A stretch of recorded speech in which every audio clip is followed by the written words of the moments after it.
Hello everyone, অসীমার কিচেনে আপনাদের সকলকে স্বাগত।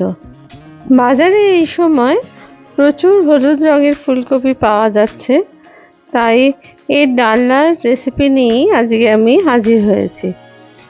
এই ফুলকপির স্বাদ অন্য ফুলকপির মতনই, আর আমি এটা রান্না করব আলু আর চিংড়ি মাছ দিয়ে। এর জন্য আমি একটা ফুলকপি নিয়ে নিয়েছি হলুদ রঙের, আর নিয়ে নিয়েছি দুটো আলু। অন্যদিকে একটা বাটির মধ্যে 1 চামচ ধনে, 1 চামচ গোটা জিরে আর একটা কাশ্মীরি লঙ্কা আমি জল দিয়ে মিনিট 10 জন্য ভিজিয়ে রাখলাম। এটা বেটে নিতে হবে তার জন্য। এরপর দুটো টমেটো ভালো করে ধুয়ে সেটাকেও টুকরো টুকরো করে কেটে নিলাম। অন্যদিকে ভিজিয়ে রাখা জিরে আর ধনে লঙ্কা আমি একটা মিক্সার জারে দিয়ে দিলাম একটা আদার টুকরো, সেগুলোকে ছোট ছোট টুকরো করে কেটে। এবার সব উপকরণগুলোকে একটা মিহি পেস্ট তৈরি করে আমি একটা বাটিতে ঢেলে নিলাম। আপনারা চাইলে মিক্সার জারের পরিবর্তে শিলনোড়াতেও বেটে নিতে পারেন। এই মশলাটায় স্বাদ তরকারিতে অনেক গুণ বাড়িয়ে দেবে। এরপর কড়াইতে 4 চামচ সাদা তেল দিয়ে তারপরে টুকরো করে কেটে রাখা ফুলকপিগুলোকে ভেজে নেওয়ার জন্য দিয়ে দিলাম। এরপর এর মধ্যে দিয়ে দিলাম 1 চামচ মতো নুন, কারণ ফুলকপির মধ্যে যাতে নুনটা ঢুকে যায় তার জন্য এটা ব্যবহার করলাম। এরপর ভালো করে ফুলকপিগুলোকে ভাজতে থাকলাম। এই সময় গ্যাসের ফ্লেম কিন্তু বাড়িয়ে রাখতে হবে। আর মিনিট 2-3 জন্য আমি একটু ঢাকনাটা দিয়ে দিলাম, যাতে ফুলকপিটা একটু ভাপে সেদ্ধ হয়ে যায়। এরপর আস্তে আস্তে আমি ফুলকপিগুলোকে তুলে নিলাম একটা প্লেটে। এবার ওই একই তেলের মধ্যে দিয়ে দিলাম আলুর টুকরোগুলোকে। ওই একইভাবে ভালো করে ঢাকা দিয়ে একটু ভেজে নিতে হবে, যাতে আলুগুলো একটু সেদ্ধ হয়ে যায়। আলুর ভাজার সময়ও দিয়ে দিলাম আমি এখানে 1 চামচ মতো নুন, যাতে আলুর মধ্যেও নুন ঢুকে যায়। এরপরে ভালো করে আরও মিনিট 2-3 নাড়াচাড়া করে নিলাম। তারপরে নুন দেওয়ার পর একটু ঢাকনা দিয়ে দিলাম 2-3 মিনিটের জন্য। তারপরে আলুগুলোকে আমি আস্তে আস্তে তুলে নিলাম। এবার আমি ওই তেলের মধ্যে দিয়ে দিলাম চিংড়ি মাছগুলোকে, কারণ চিংড়ি মাছগুলো একটু ভেজে নিতে হবে হালকা করে, যাতে কাঁচা গন্ধটা আর না থাকে। এর মধ্যে দিয়ে দিলাম 1 চামচ মতো নুন, আর দিয়ে দিলাম 1/2 চামচ মতো হলুদ গুঁড়ো।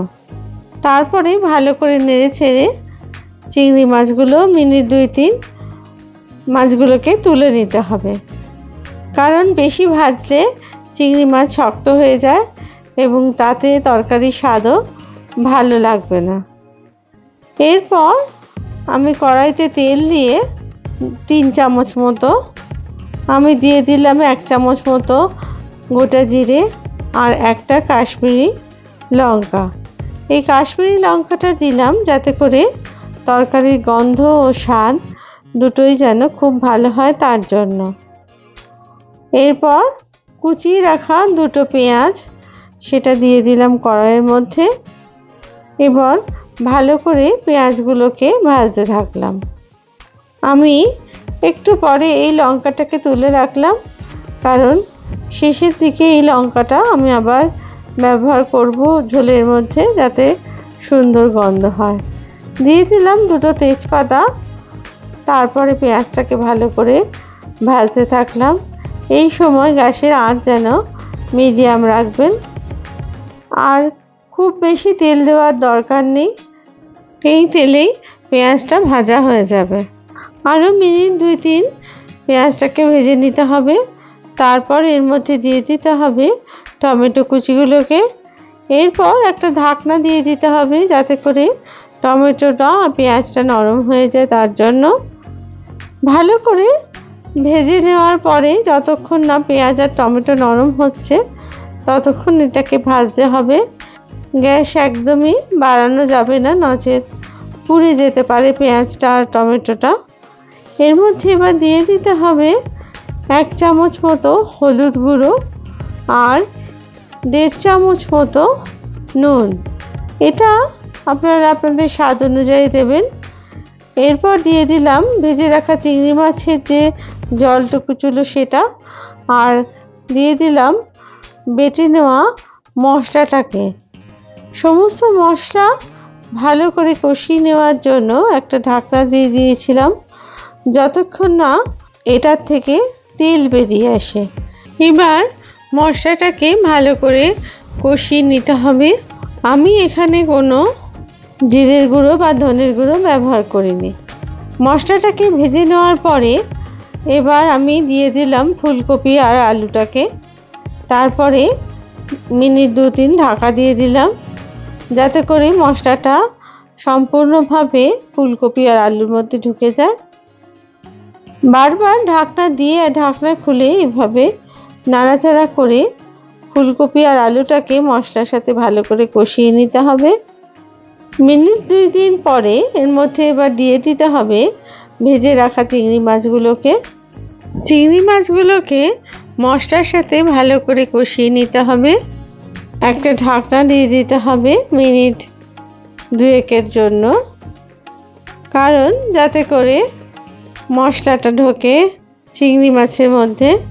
দিয়ে দিলাম 1 চামচ মতো ব্রাউন সুগার, আপনারা এর বদলে চিনিরও ব্যবহার করতে পারেন।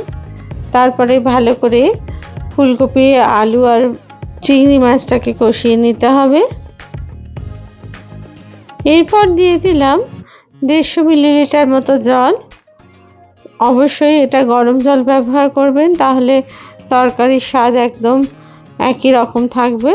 ভালো করে মিশিয়ে দিলাম তরকারির মধ্যে ঝোলটাকে। এবার ঝোলটাকে ফুটতে দিলাম মিনিট 2-3 পরে এরপর এর মধ্যে দিয়ে দিলাম 1 চামচ মতো গরম মশলা আর 1 চামচ মতো ঘি। এই ঘি আর গরম মশলা দিলে ঝোলের স্বাদ অনেক গুণ বেশি বেড়ে যায়। তারপরে ভালো করে নাড়াচাড়া করে মিশিয়ে নিলাম এবং দেখুন আমার এই ফুলকপির ডালনা চিংড়ি মাছ দিয়ে একদম সম্পূর্ণ। এই সময় গ্যাসটাকে অফ করে দিলাম আর দেখুন কত সুন্দর হয়েছে এই তরকারি। আপনাদের যদি এই সহজ রেসিপি ভালো লেগে থাকে তাহলে অবশ্যই লাইক, শেয়ার আর কমেন্টস করতে ভুলবেন না। আর আমার চ্যানেলে আপনারা যদি নতুন বন্ধু হন তাহলে চ্যানেলটিকে অবশ্যই সাবস্ক্রাইব করবেন। সবাই ভালো থাকবেন। ধন্যবাদ।